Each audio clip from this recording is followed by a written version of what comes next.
Assalamualaikum warahmatullahi wabarakatuh. Selamat sore semuanya. Perkenalkan, nama saya Safira Dara Nurhaliza Prihantira dari program studi Komunikasi Digital dan Media dari kelas A1. Kali ini saya akan membahas tentang sejarah drone, perkembangan drone di Indonesia, jenis-jenis, manfaat, dan cara menggunakan drone dengan benar dan baik. Let's get started. Drone adalah pesawat terbang tanpa awak atau biasa juga disebut dengan UAV atau Unmanned Aerial Vehicles. Kelebihan drone adalah dapat dikendalikan dengan jarak jauh menggunakan remote control. Meskipun saat ini sudah bisa digunakan untuk berbagai jenis pekerjaan, namun pada awal kemunculan drone dibuat untuk membantu dunia militer. Dikutip dari Central for Telecommunication and Information Engineering atau CTIA dari Monash University menyebutkan bahwa drone pertama kali digunakan dan dikembangkan pada tanggal 22 Agustus 1849 oleh seorang insinyur asal Israel yang tinggal di Amerika bernama Abraham Karem. Sedangkan untuk penggunaannya, pesawat tak berawak ini mulai digunakan sejak tahun 1850. Hal ini dimulai ketika Defense Advanced Research Project Agency atau DARPA atau Badan Proyek Riset Pertahanan AS terkait dengan penemuan Karem dan menandai penelitian lanjutan dari prototipe yang telah ia buat. Meskipun kebanyakan drone yang beredar di Indonesia merupakan produk buatan luar negeri, namun Indonesia telah membuat drone atau UAV sejak tahun 1978. Dilansir dari aviahistory.com, ada sebuah cerita yang menuliskan tentang sejarah drone buatan PT Chandra Dirgantara yang berjudul Kisah Proyek Drone atau UAV Chandra Dirgantara.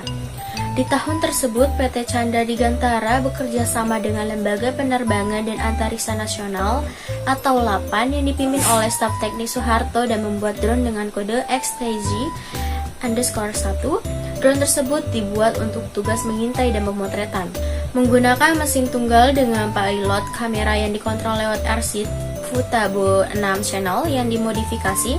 Sayangnya karena saat itu teknologi tidak terlalu memungkinkan seperti saat ini, uji coba untuk pemotretan udara menjadi kabur, tidak fokus, dan tidak tepat sasaran seperti yang diinginkan.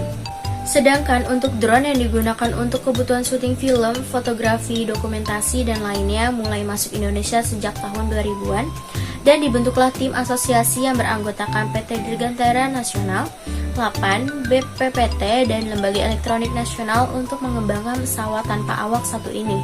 Penggunaan drone juga diatur dalam undang-undang dengan menerbitkan lisensi untuk penerbangan drone dan perizinan pada beberapa tempat tertentu untuk menerbangkan drone. Hingga saat ini, selain untuk pemakaian pribadi, drone juga kerap digunakan dalam proyek-proyek besar termasuk untuk pemetaan. Lalu selanjutnya ada jenis-jenis drone. Yang pertama ada fixed wing. Ciri-cirinya seperti pesawat terbang, yakni memiliki sayap di sisi kiri dan kanan untuk terbang. Jenis ini memiliki kemampuan terbang yang lama sehingga biasa digunakan di bidang pemetaan maupun surveillance. Kekurangan dari fixed wing adalah tidak bisa melayang atau hover di satu tempat, sehingga jenis ini dirasa tidak cocok untuk merekam gambar atau video. Lalu yang kedua ada dashed fan. Drone jenis ini memiliki ciri khas berbentuk tabung dan mengandalkan hembusan angin untuk terbang. Dashed fan memiliki hembusan yang kencang sehingga mampu membuatnya terdorong ke atas. Ada fluffy wing ornithopter. Seperti namanya, perangkat ini dilengkapi dengan sayap seperti burung di sisi kiri dan kanannya. Jangan salah, sayap tersebut yang menjadi sumber tenaga agar fluffy wing bisa terbang ke atas. Karena ukurannya kecil atau bird-like, lat ini digunakan oleh militer untuk melakukan pengawasan. Tetapi kekurangan dari fluffy wing adalah memiliki daya terbang yang lemah. 4 ada rotary wing. Drone ini adalah jenis yang banyak dijumpai dan digunakan, khususnya dalam dunia videografi dan fotografi.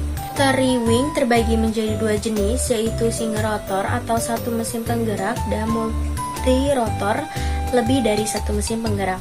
Karena memiliki banyak mesin penggerak, multirotor dinilai sebagai UAV yang paling stabil dan mudah untuk dioperasikan. Lalu berikutnya adalah beberapa cara menggunakan drone dengan benar. Yang pertama, pahami dan ikuti peraturan. Sebelum menggunakan drone, pastikan untuk memahami dan mengikuti peraturan yang berlaku di wilayah tempat drone yang akan digunakan. Hal ini termasuk aturan terkait penerbangan, keamanan, dan privasi. Kedua, pelajari cara mengoperasikan drone dengan benar, termasuk cara memulai dan menghentikan mesin, mengontrol ketinggian, dan mengoperasikan kamera. Pastikan juga untuk melakukan latihan terlebih dahulu sebelum mengoperasikan drone di wilayah yang ramai atau penting. Yang ketiga, pilih lokasi yang aman dan tepat untuk mengoperasikan drone. Hindari tempat yang ramai, terutama tempat yang dekat dengan bandara atau fasilitas militer. Yang keempat, jangan terbangkan drone terlalu tinggi sehingga dapat mengganggu penerbangan pesawat atau helikopter. Lalu yang kelima, hindari lokasi yang sensitif seperti lokasi militer atau tempat-tempat yang dapat mengganggu privasi yang lain. Lalu yang terakhir, 6, pastikan selalu berhati-hati dan bertanggung jawab saat mengoperasikan drone. Jangan terbangkan drone terlalu dekat dengan orang atau hewan dan pastikan untuk selalu memperhatikan kondisi lingkungan sekitar. Baik, sekian penjelasan saya tentang sejarah drone dan hal-hal lainnya. Terima kasih. Wassalamualaikum warahmatullahi wabarakatuh.